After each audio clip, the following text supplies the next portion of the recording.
I'm about to invite is Ustad Abdul Karim Alkali Kouyaté, who is a respected Imam and Islamic leader in the Gambia, serving at Masjid Dawud Sila and other mosques. With over 10 years of experience, he delivers influential sermons and represents the Gambia Supreme Islamic Council at national and interfaith events. He founded the Ana Muslima Deen Institute, a free Islamic studies program empowering women locally and globally. Ustad, Bismillah.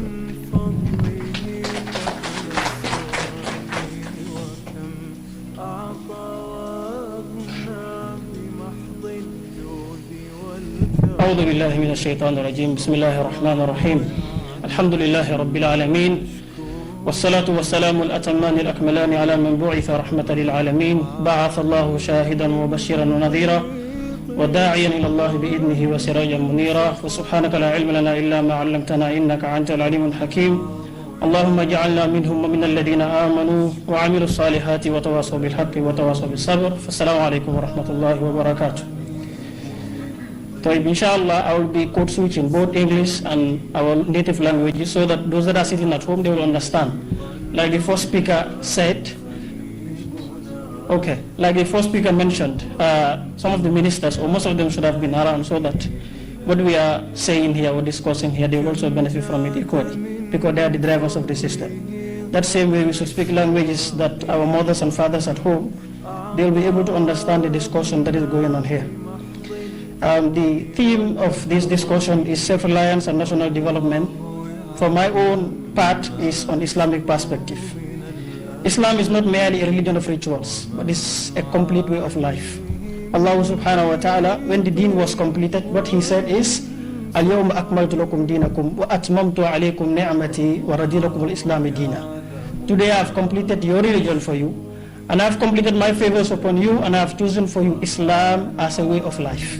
So it's not a religion of mere rituals, it's a religion that has a role to play in every aspect of our life if only we understand it. Allah subhanahu wa ta'ala, when he is talking about self-reliance and development as people, he said subhanahu wa ta'ala, وَأَن لَيْسَ لِلْإِنسَانِ إِلَّا مَا سَعَى. There is nothing for a mankind or for a human being except for what he strives for. The Prophet alayhi salatu wasalam, he said, it is better for a man to go on top of a mountain and carry firewood on rope on his shoulders to sell it. That is better for him to go to people extending his hands begging, whether they give him or refuse him. Jibril alayhi salatu wasalam, he gave an advice to the Prophet alayhi salatu wasalam, 5 advice. He told him, Ya Rasulullah, 5 advice. Live as you wish, but know that one day you are going to die. He told him alayhi salatu wasalam, wa'amal ma'shit fa innaka manziyun bih. Do whatever you want. There is a day that you will be held responsible and accountable for every deed that you do. He told him, وَهْبِ مَعْصِيَةَ فَإِنَّكَ مُفَارِقُ. Love whomsoever you want and associate whosoever you want. One day you will be separated by death. He told him, alayhi salatu wasalam, وَعْلَمْ أَنَّ شَرَفَ الْمُؤْمِنِ قِيَامُهُ بِاللَّيْلِ. Know that the nobility of a believer is in this standing up in prayer at night when others are sleeping. But this is the essence of what I want to talk about, the last part of the hadith. He told him, وَعْلَمْ أَنَّ شَرَفَ الْمُؤْمِنِ قِيَامُهُ بِاللَّيْلِ وَعِزَّهُ إِسْتِغْنَاءُ عَنِ النَّاسِ. And as for your dignity and honor lies in being independent from people. If you are independent financially, you are independent psychologically, emotionally, because anyone who feeds you control you. Anyone who gives you what to eat control you, tells you what to believe and tells you what to reject. In Gambia, we don't have a problem with resources, but we have a problem with one resource, and that is the most important resource, which is the human resource. We have natural resource, we have financial resource, but we lack the appropriate human resource, we call the human capital.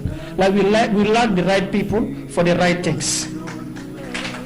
The Prophet ﷺ says, "Talibul ilmi faridatan ala kulli Muslim." Seeking knowledge is an obligation upon every believer. This is not only talking about knowledge of the Sharia, but knowledge of anything that benefits mankind. Today we have many young people in this country. The reason why I talk about we lack quality human capital is because we have a country of entitled young people. They have an entitled mindset. Today everybody wants to work in an office, which is not possible. Today, because I'm not working in an office, I will not work. I will sit down, there is no work in the Gambia, which is not true. Today, how many young people will cry the country is difficult? You cannot speak English, you cannot speak Arabic, you cannot speak French. You're not a carpenter, you're not a mason, you're not a mechanic. Who can help you? Nobody can help you.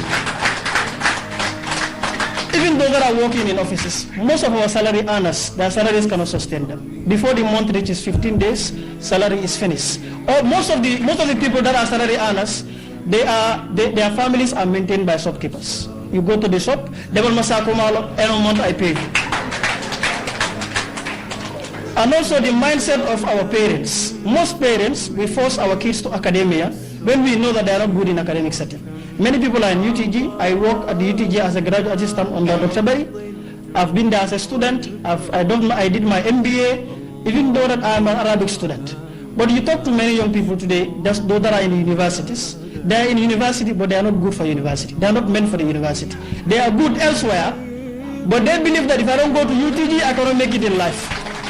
Today, even look at kids that are going, for example, you see two people that are walking alongside and they're going somewhere. You ask one of them, where are you going? I'm going to UTG. You ask the other one, I'm going to my carpentry workshop. The one who mentioned carpentry workshop is Luglo Open. And in just 5-15 years, that person can come and employ this person. Like the auntie was saying, entrepreneurs, they can even employ people with PhD and masters. And I'll just give an example with all due respect to the fullers, for example. We will have a fuller that is coming from Guinea, one Julde or one Mamodu. Will be coming here, cannot speak even Wolof or Mandinka. Will be selling cola nut and bitter cola on plates in the streets. Within 5 years, he has a small canteen. Within 10 years, he has a shop. The young man that is sitting there is no work in Gambia, will go to his shop, Alpha, Lebanon Buro, but and we claim that there is no work in the Gambia. Why? Because we have youths with entitled mindset. The Sahaba radiallahu anhum, they said the Prophet ﷺ taught them self-reliance to the extent that if they are riding their horse or their camel, if their stick, the stick that they beat the horse with, if it falls down, they don't ask anyone, give it to me. They descend their beast, pick it for themselves and carry on. Why? Because وَعِزَّهُ إِسْتِغْنَاهُ عَنِ النَّاسِ. Your honor lies in being independent from people. Also, we have cultural norms that supports and strengthen this issue of dependency. Even in our family settings, you have a family, one person has become rich or fortunate. An entire family will come together, we rely on that person. Naming ceremony, that person. Wedding, that person. You get sick, that person. Fish money, electricity, everything, one person. And when we come together, bankrupt that person, we sit down again and say, he was not planned with his wealth. This is the problem of the country. Another form of dependency that we attach to religion is because you are an imam or you are a khalifa deen or 𝐶𝐻, you should not work. You sit down in your house with big garambuba, people going in, coming out, giving you money. That is why we see in the world, Gambia included, many imams, many khalifa deenis, they compromise the religion. Because if you give me money and you tell me this is permissible, even if it is wrong, I will tell you yes, it is permissible. Because if you feed me, you control me. And the Prophet ﷺ, he said, every prophet reared animals. Prophet Zakaria, Najjara, he was a carpenter. Even the prophets, they never rely on anybody. If the prophet wanted, he could have become a millionaire, could have shut down one place, people will rain money on him. But he never did that. Alayhi afdalu salatu wa tamu taslim. Now the consequences of this dependency, how it has affected our independence. Yes, we are independent when it comes to our country. Nobody is going to come and encroach on our sovereignty and all that. But our minds, most of us, are still enslaved. And that is the fact. Today, if you go to many Arab countries, some of the countries that I went to personally to study there, like we see recently, Dubai, they were engaging in cloud seeding so that they can have rainfall. Gambia, we have rainfall. Gambia, we have arid land. We have fertile soil.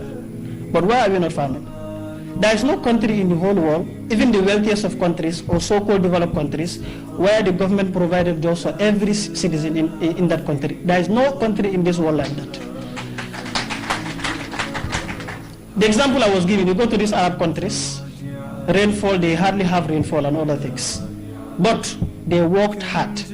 Some of them, they even have to go and filtrate the sun so that they can carry out their agricultural activities. But us, we have all these things, and we still sit down blaming people or blaming the government that they did not help us.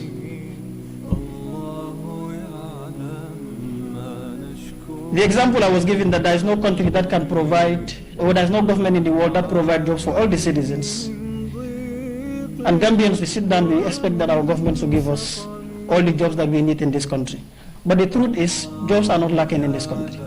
And Allah subhanahu wa ta'ala says in the Quran, إِنَّ اللَّهَ لَا يُغَيِّرُ مَا بِقَوْمٍ حَتَّى يُغَيِّرُ مَا بِأَنفُسِهِمْ. I will never change your condition, or I will never change the condition of a people until they change their condition themselves. So now, look at having our job ethic, our professionalism. Have a contract here, building a house, give it to a Gambian person.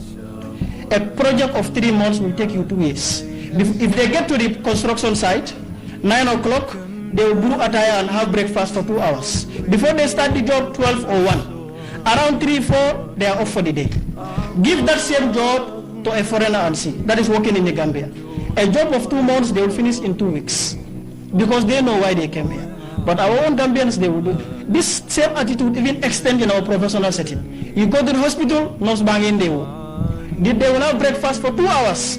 When the Gambians that are paying them salary are sitting down in queue. Sometimes you go to the hospital with a mild sickness. Before you go home, your sickness has compounded. Why? Because the person who should take care of you is not doing his job properly or her job properly. And most of these people, if you offer them suggestions or feedback for them to improve themselves, they get angry. Sometimes they even quit the job. And also the Yakamdi syndrome that is here. Because of Mohammed was giving his story and the auntie was also giving their story. Today I want to start a business, I want to seek employment, I'm working under someone. They give me salary 5,000. I said, no, that is very small for me. Ask people that are up there right now where they started from. They started slowly because they said a journey of 1,000 miles, beginning to the step. But we started right now today, we want to become a billionaire. And also we don't respect our resources. You are living on a salary of 5,000. That is also causing our poverty and dependency.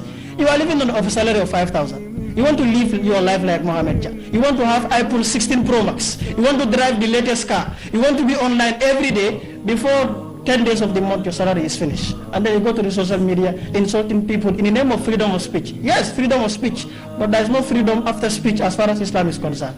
Because if you say something, you will be held responsible and accountable for it. So we have to work on our punctuality in our places of work. As far as we are Muslims and Christians, we believe in what they call accountability tomorrow. Whatever you do, you will be held responsible and accountable. If your contract hours at your place of work starts at 8 o'clock, 9 o'clock, you are there at 10 o'clock. If you receive your salary, you should remove that money and return it. If you feed your family with it, you are feeding your family with fire. And the day of judgment, you are going to pay for it. And also, the most important thing is, we have to believe in ourselves. Wallahi, if you travel outside, you see how many Gambians are there. The reason why I said we don't lack most of these things. We have many intellectuals outside which are Gambians. But why don't they believe in themselves? Some of them, if they stand before their fellow Africans, they belittle them. But if they stand before a white man, full respect. Take this to our cultural setting, for example. Marriage, your brother will come, I want to marry your daughter, I want your son to marry me. No, me I am Jola, my son doesn't marry a Fula. But if a white man comes, you don't ask about the tribe, you don't ask about anything, because your eyes is focused on the back. Your eyes is focused on the back. And that same person that is saying that, if your family member suffers an accident and has to go through a life-saving surgery or whatever you call it, if you are Mandinka, if a Jola donates blood, are you going to accept or not? You are going to accept. If a Fula, if a Sarawale donates blood, are you going to accept or not? You are going to accept. And we all say that Adam Alem. What tribe was Adam alayhi salam? What tribe was he? Today me, my father is Mandinka. My mom is Wolof. My wife is Fula. Where do I belong? I belong everywhere. So let's cut off all these things. We call for one Gambia. If I speak Wolof, everybody should be happy. The same way I speak Mandinka, Fula, all languages, everybody should see themselves that this is a Gambian that is speaking. He is using the language that he understands the most. That way we have national harmony and then we grow as a country. Assalamu alaikum wa rahmatullah.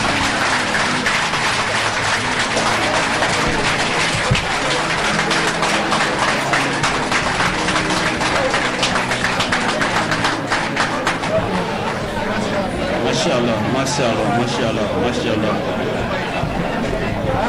Shukran, Ustad Abdul Karim 𝐶𝐚𝐥 a quite powerful sermon there.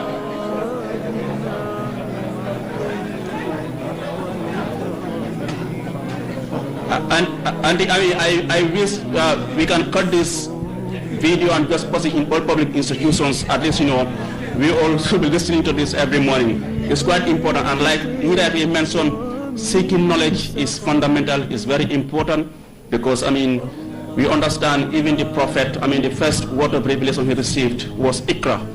That signifies the importance of seeking knowledge and education. I will now hand over to Santano, who is going to